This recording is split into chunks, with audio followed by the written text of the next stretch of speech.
That Christmas, I worked a double shift in the ER. While I was gone, my parents and sister told my 16-year-old daughter there wasn't a place for her at their dinner table.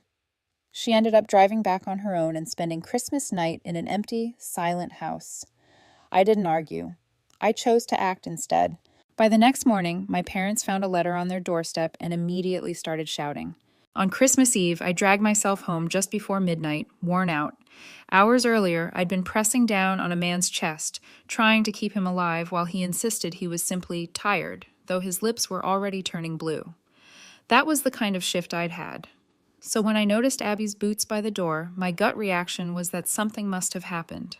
Then I saw her coat thrown carelessly over the chair, her overnight bag untouched, and her body curled on the couch in that uneasy, too tight position, as if she didn't quite trust it to hold her. I stood there, waiting for the pieces to fit together. She was supposed to be at my parents' for their usual Christmas Eve sleepover. This year she had begged to drive herself, her first Christmas with her license, eager to prove she could handle the responsibility. She'd even left early to be respectful. Since both my husband and I were working late, the plan made perfect sense, until it suddenly didn't. "Abby," I whispered. Her eyes snapped open, like she hadn't been asleep at all. "Hey," she said softly. "Why are you home?" She straightened slowly. "They said there wasn't room for me." I frowned. "Room? Where exactly?" "At the table." Her voice cracked halfway through, and she tried to cover it with a shrug, but it didn't hide the hurt. "They told me they weren't expecting me.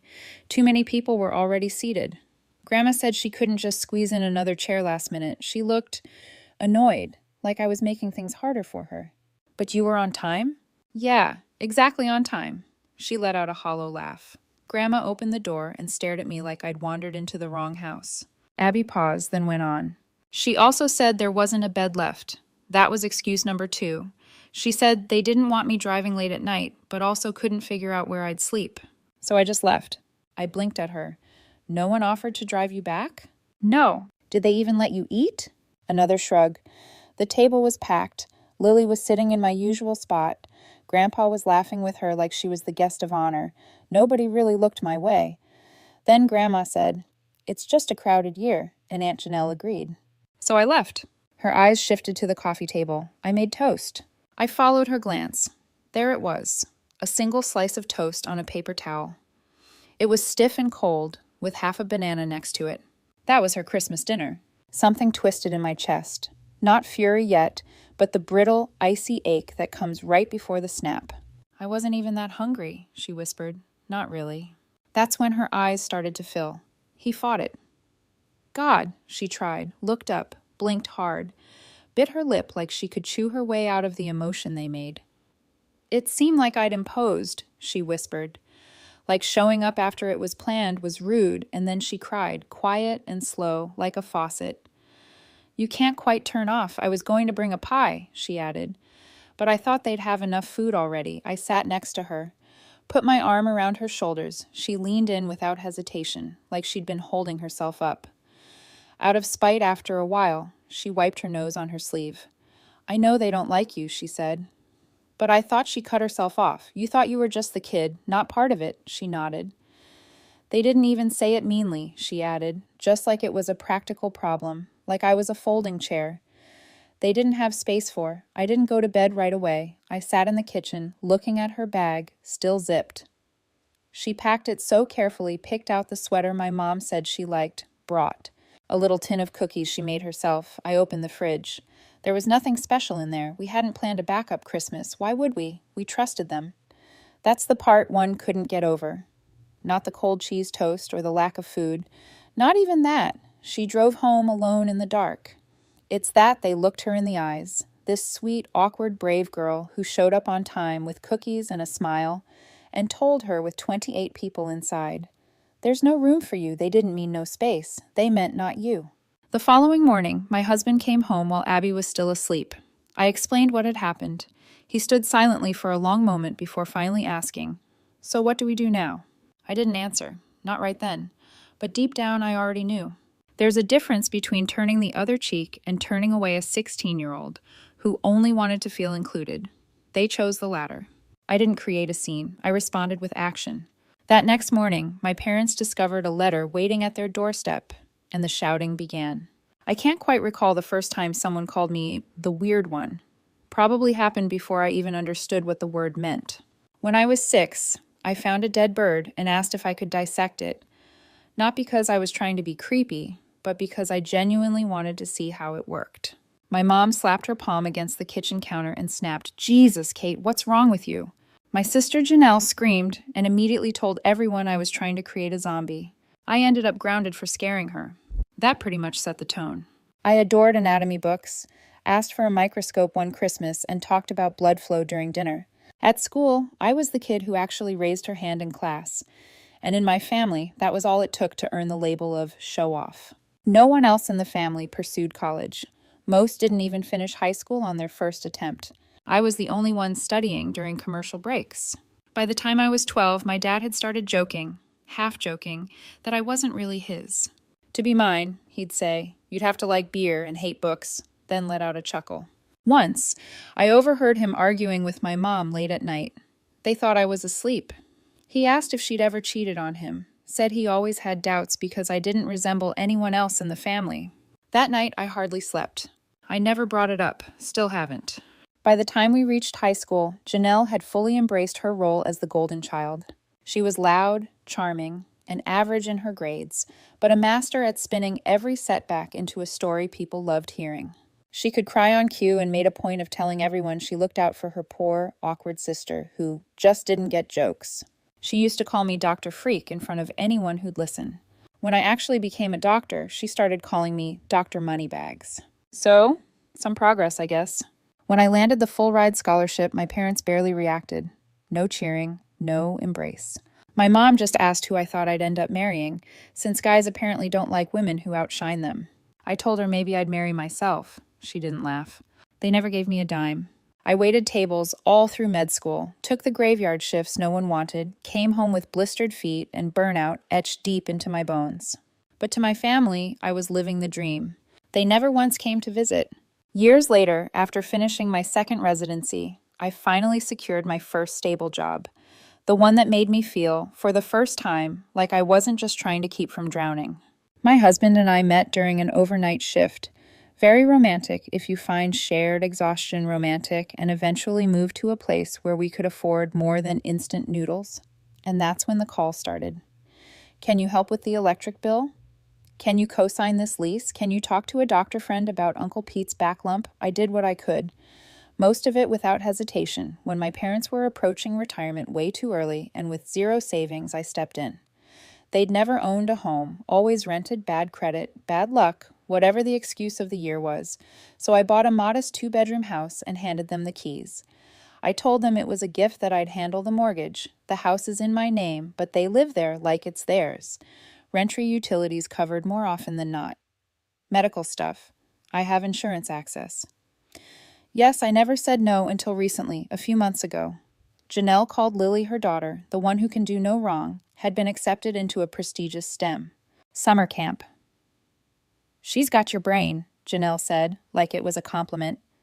This could change her life. I asked how much one. 200, she said. But it's worth it, and you, of all people, that's where I stopped listening. Abby never went to a summer camp like that, not because she couldn't, she just never asked. She's practical, thoughtful. She wouldn't dream of demanding that kind of money from me, even though she could have. I told Janelle no, politely but firmly. I said I was already covering our parents' mortgage, medical bills, and emergencies that maybe she could apply for financial aid or a payment plan. Her tone turned fast. Wow, must be nice to have everything and still be so stingy. She's your niece. You're just jealous because Lily's actually going places. That last one was funny, or would have been, if I hadn't heard my mom mutter something similar. A week later, when she thought I was out of earshot, apparently I was holding Lily back, just like I always held Janelle back, by being the smart one who made everyone else look bad, you know. By existing, I didn't fight. It didn't explain, didn't justify. I just said no, and I meant it that. Was 3 weeks before Christmas, Abby was excited to go to Christmas dinner. Said she felt grown up being trusted to drive there herself. She packed an overnight bag and even wrapped little presents for the younger cousins. I told her I'd see her in the morning and reminded her to text when she arrived. She did everything. Seemed fine. Hours later, I stepped through our front door and discovered Fine had apparently been canceled. Abby looked up from the couch with a wobbly smile that said, "Please pretend this isn't a disaster." She told me in the smallest voice that Grandma had murmured no space at the table or anywhere else, even though she counted 28 chairs in use. A math problem with only one variable, her. I listened. I let her explanation thud around the room like a dropped suitcase. Then I wrapped my arms around her and let the quiet do the talking. She fell asleep, still wearing the sweater she'd picked out to impress them. When the house finally settled, I sat alone in the kitchen, staring at the spot where her Christmas dinner should have been. I replayed every mortgage payment, every utility bill, every just this once, Katie that had become forever. They hadn't run out of room, they'd run out of gratitude, and they'd used my daughter to send the memo. That was the moment the switch flipped. No more explanations, no more polite negotiations. I didn't even bother deciding if I'd act, only how soon. We didn't speak much on the drive over. My husband sat beside me in silence, his hand resting lightly on my knee, like a grounding. Wire not comforting exactly, just solid present, that was enough. The morning after Christmas always has that weird fuzzy quiet, like the world still hung over on sugar and wrapping paper. I was just hoping the house would be empty. It wasn't. There were still 2 extra cars in the driveway. I recognized one as Janelle's. The other probably belonged to whatever cousin had stayed late for leftovers. We got out. I held the envelope tight. I hadn't slept the shift. The scene with Abby, the cold dinner tray on the counter that still hadn't been cleaned up. It was all humming in the back of my brain like a blown fuse. I rang the bell. Waited. No one came. I rang again. Knocked. Nothing. "Let's just leave it," my husband said gently. I stood there a second longer than nodded. We walked back toward the car. I tucked the envelope carefully against the doorframe where it wouldn't blow away. I was opening the driver's side door when I heard it. The creak of the screen, a slippered footstep. I turned. My mother stepped out, wrapped in one of those fuzzy robes she always wore during the holidays, the kind she used to brag about getting for 90% off. She bent down, picked up the envelope, opened it, and started reading. Her face went blank, then pale. Then she screamed, "Frank!" Her voice cracked like a snapped wire. "Frank, get out here. She's throwing us out." My dad appeared at the door in yesterday's clothes. "What the hell?" Janelle followed, still in her Christmas pajamas, clutching a mug like she thought this was going to be a cozy morning. "What's going on?" My mom turned and pointed down the driveway like I was a stray animal that had just pissed on her porch. "You ungrateful little—" We got in the car and pulled away before I could catch the full sentence. Didn't matter. I knew the greatest hits by the time we got home. My phone was already buzzing. I ignored it. Then it buzzed again and again the 6th time I picked up. "How dare you?" my mom shrieked. No hello, no pause, not even a fake concern for Abby. "You've lost your damn mind." I held the phone away from my ear. I could still hear my dad yelling in the background, "If you do this, you're no daughter of ours." He bellowed. They didn't ask why, they didn't ask what happened. They didn't even mention Abby. Not once I hung up, they kept calling Janelle. Started texting. I think one message actually said, "This is going to ruin your reputation. Think of your career." Oh, honey, my patients don't care where my parents live by evening. My phone looked like it had gone through a breakup. 32 missed calls, 14 texts, 3 voicemails. One cousin even had the nerve to message, "Not my place, but this feels extreme. You only get one mom." I didn't answer any of them. The next morning, there was a knock at the door. I looked through the peephole. Of course, my mother. She was standing on my porch in that same fuzzy robe, holding the eviction letter, now crumpled and damp. Like she'd been squeezing it for 2 hours straight, I opened the door but didn't invite her in. She didn't wait. "You're really doing this," she hissed, "after everything we've done for you." I let that hang for a second. Then I said quietly, "You mean the house I bought for you? The bills I paid, the health coverage I arranged because your Medicare didn't cover your blood pressure meds?" She flinched for a millisecond, then she straightened, eyes sharp. "We raised you. We gave you everything. You didn't even let my daughter eat dinner," I said. That stopped her briefly, but she recovered fast. "Don't be dramatic. We didn't have enough chairs."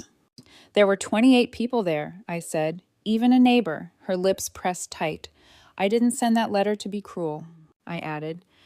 But if you think you can treat Abby like she's disposable, oh, for God's sake, she snapped suddenly. Animated again. Stop acting like we're monsters. You're the one tearing your family apart over a misunderstanding, and now you're threatening your own parents. She held up the letter like it was evidence in a trial.